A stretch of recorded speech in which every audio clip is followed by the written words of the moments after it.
Welcome to Dry Arabia!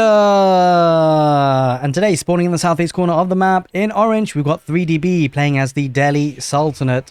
And his opponent today in the northwest, Kiljardi, playing in yellow as the Malians. Welcome everyone to game number 5 in a best of 5 for the egctv Call to Arms, a $15,000 tournament. And well, we're going to the last game. If you haven't seen the games before this, I would highly recommend it. And, well, the way to watch it is I'll leave a comment in the comment section below with a pinned comment. So it'll be the very first comment you see of all the links of the previous 4 games. No spoilers. Well, I mean, it's a best of 5, and this is game number 5. So, you know it's 2-2, right? So it is what it is. But they were fantastic games nonetheless. And the reason why I split them up was because I don't have enough hard disk space, damn it. But that will change very soon. New PC on the way very soon. And, well, things have changing. Talk about changing. Well, things have changed really for the Delhi Sultanate recently in terms of landmark choices. Often B would go for the Tower of Victory to utilize the extra attack speed, but these days it's often been the Dome of the Faith and spamming out those scholars. It's made a return. It used to be a pretty bad thing back in the early days of Age of Empires 4. We'll see what B decides to do today on Dry Arabia, the map of all maps to decide this best of 5 series. And well, the Malians, they're very strong at the moment as well. The kind of issue that Kiljardi has, though, is that we already know what Delhi are going to do, right? Especially sort of 3DB's Delhi. It's quite obvious that they're going to go very heavy feudal age. The Malians kind of struggle in that sense in terms of knowing what to do, because they're not the most aggressive civilization to start off with, right? Like, they've got kind of 2 main priorities they can go for. They can go for sort of like a Farimba garrison fast castle. They've got the cow boom as well, which is even slower to get going, and it just, against the Delhi and the feudal age push, is very, very difficult to justify a cow boom. So we might need to see something Kiljardi, might need to see him doing something a bit different than usual. Maybe a 2 town center play, and maybe just 1 town center, just pile on as much pressure as you can on the feudal age, because you're going to expect that from the Delhi. The trouble is that the Malians kind of do feudal age worse than the Delhi. Delhi get free upgrades. They get the scholars. They also get double production effectively from the efficient production upgrade, this one here, which allows the scholars to garrison inside the buildings to save on wood for making more production buildings. Will be the Dome of the Faith, as we kind of expected B to get, and a decent amount of scouting happening as well. It's actually taking the sheep from Kiljardi, which is not really what Kiljardi would be happy with. That's a lot of sheep there as well. And the Delhi can do this because of the fact that obviously they go to berries, right? That's the natural thing they go to. It means a scout can go out and about, doesn't have to bring back sheep back to the town center. And I think you need to combine that with the fact that, you know, they're getting the berries early, they're getting the extra sheep. Like, these sheep should not be happening. Like, this should not be happening that B gets these, but it is the case because he gets the scout out there, and he can keep the scout out there because he's feasting on the berries. So he's going to get the food sources. This all feeds into helping his feud. Oh no, this is really bad, guys. Oh no, Kiljardi. He's missed out on so many sheep. It's kind of disgusting. And not that B even needs the sheep right now, but he will use it up. And it's more the fact that Kiljardi has lost the sheep himself, right? He's not got the food to utilize. In fact, let's just take a look at how many sheep he does have. He's got 5, he's got a fair few. He might just rely on cows anyway, but these little details really matter in 1v1s, and this is the best of 5 finales, the last game that's going to decide it. Had a cracking series so far. And, well, I think I like the civilization matchup. It's 2 strong civilizations.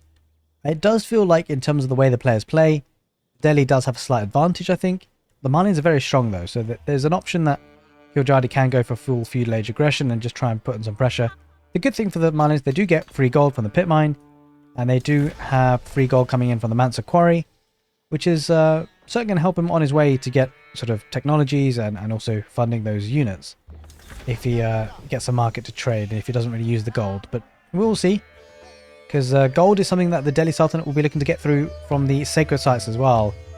And I mean, it's certainly going to be an interesting one, because both civilization has the potential for mobility, right? Like, the Malians, they get the Sofa. He's popping them out now already. He's going to get the warrior scouts first, actually.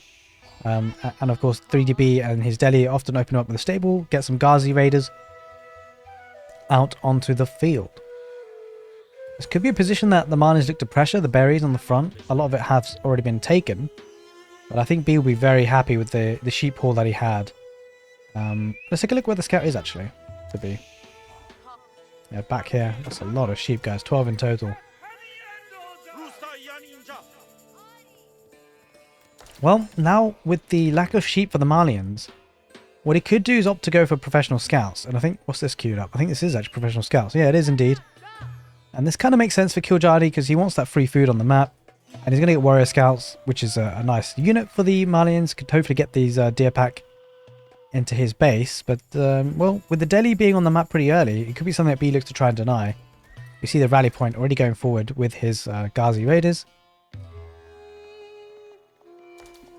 And I just wonder whether Kiljardi will look to go for his own deer pack, just to get the food in nice and early. Whether he'll go for his enemy's deer pack. Remains to be seen. But with the first few Ghazi Raiders popping out, the scouts need to back off for now. Especially if there's two. Now, I like what Kiljardi is doing though, is just taking some valuable HP off of these units and then backing off. And then of course, you know, he can just heal up. These guys heal up pretty nicely, as you can see. Now, as the game does get going, I'd just like to remind you guys that if you haven't enjoyed the content on the channel, do give the video a thumbs up. It actually really helps with the channel. And if you do consider looking at the other games from the series, whilst you're there in the comment section below, you're just picking up the links. Feel free to drop a comment, whether it's just like your favorite emoji. It really helps the engagement, and I'm hoping to go to full time on content creation, especially focusing a lot on Age of Empires 4. So hopefully a lot of more content coming your way. And there we are. Professional Scout's going to be in action, but it looks like B's going to try and deny this as much as possible. Has to drop the carcass, doesn't want to lose a scout, and this is really nice play by B because obviously there's bigger investment in Professional Scouts, and he's not been able to make it pay off. He's not actually been able to get a single deer carcass, and he's going to run out of sheep. In fact, he's just run out of sheep. This is looking bad. Where does he go? He's going to have to go to berries now. He could use the gold for cows, to be fair, and that could be an option. They might be thinking about going to the castle age with that gold, so it'll be interesting to see what he decides to do. Does get a couple of Donso, which is exactly what it's going to need to do against this number of Ghazi Raiders. But it does leave the Delhi options to go for an archer range and some archers. We shall see. He's going to get the scholars out now. We'll go into the sacred sites, and the fact that B has as many units, 17 already, is kind of crazy, right? Holy smokes. A lot of units on the field, and that's going to give him the map control to get those sacred sites, and things just escalate from there, right? Like, can you imagine the gold coming in for the Delhi? And I would be expecting to see a market being dropped by B and just go full feudal age. We've seen him do it time and time again. In fact, it's one of the best playstyles that, I say best, I think it's one of the most enjoyable playstyles. From a personal standpoint, I used to play a lot of Delhi, and I do enjoy it. Just, buying the food and wood you need with the extra gold that you have, going crazy on the feudal age. But one thing B has to be careful about is if Kiljardi does somehow make his way to the castle age, it can be very, very tricky because, castle age units incredibly strong. You can get survival techniques as well for the deer carcasses. He's only been able to bring one in so far. I think if you're Kiljardi, you might just need to go for this on the right side, right? He's just focusing on the front, trying to get the deer packs as much as he can, but he's really struggling. Yeah, it's just trying to get 3 at a time if he can. Try and get a couple in. Ghazi Raiders threatened to dive in, but there are quite a few Donsos, so he doesn't really want to throw away those units, B. He will escape with 3 of the carcasses, keep his economy going for a little bit longer.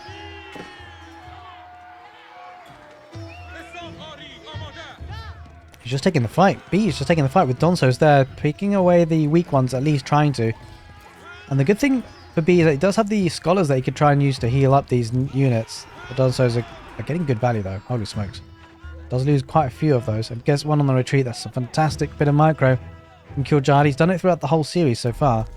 Now we're talking. Now the deer carcasses are coming in. But one kind of problem for Kiljardi is this. Sacred sites. They're being capped. All 3, in fact. He's actually going to set the sacred site timer. We might lose a scout here. Got to be careful. Needs more Donsos. But then, do we have an archery range for B just yet? Double blacksmith for the upgrades. Yeah, he does have an archery range, and it's being supervised as well with a scholar inside. Okay, so just healing away the weak ones, healing them up very nicely, and just making it work with a micro. The east side, there's a scout, warrior scout, trying to deactivate the sacred site on the east. There's one on the west as well. But the scholars being used to heal up for B. And they're so strong at this stage of the game. Almost 10 minutes on the clock. Equal number of villagers, of course, but look at the eco upgrades coming in. Wheelbarrow, double broadaxe. The pickaxe upgrade. Specialized pick, rather. That's in. And they're going to get some blacksmith upgrades now as well, too. Was looking to deactivate the sacred site on the west side. Won't happen, though. 2 Ghazi Raiders. We'll sort that out. It's going to get the second side on the east as well. There's the timer once again at 10 minutes. And a couple of cows popping out now for Kiljardi. And that's going to be useful. I mean, at least the Mantle Quarry and the pit mines are doing something for him. Does have the pit mine on the west side as well.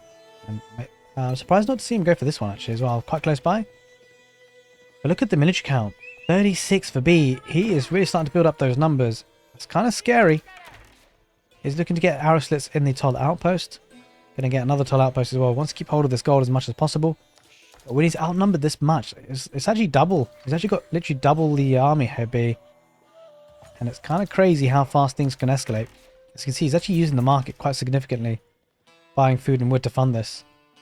Just one stable, one archery range as well. But of course, the efficient production tech and the scholars inside of this is making it count for more.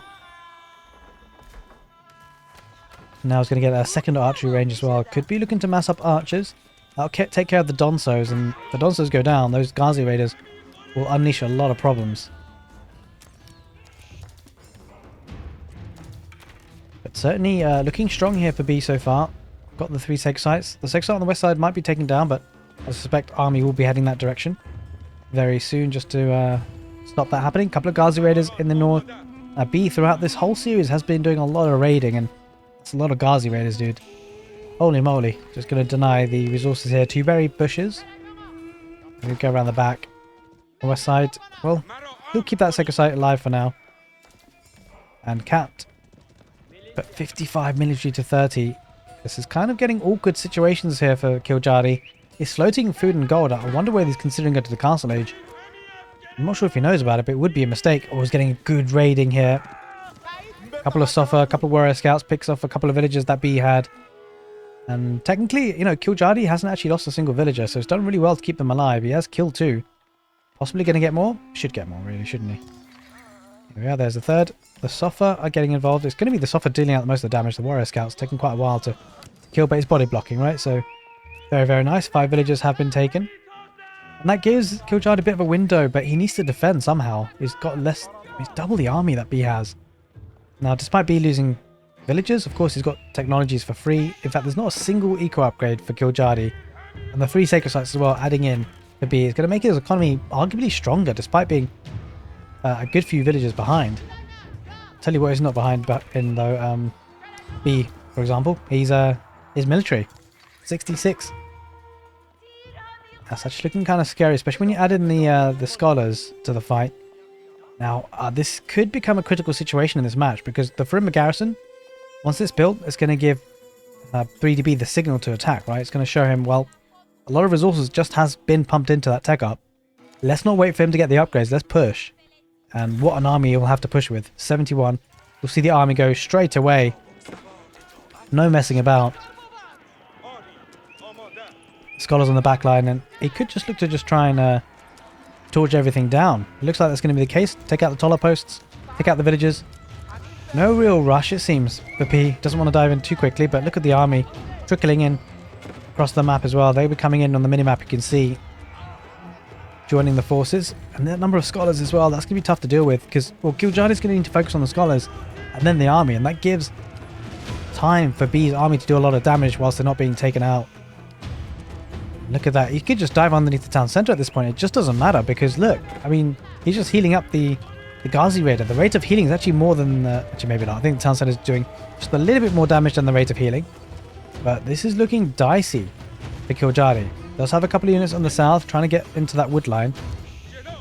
But, I mean, this could steamroll quite badly. A lot of villagers coming out to gold on the west side. He needs the gold for the garrison, of course.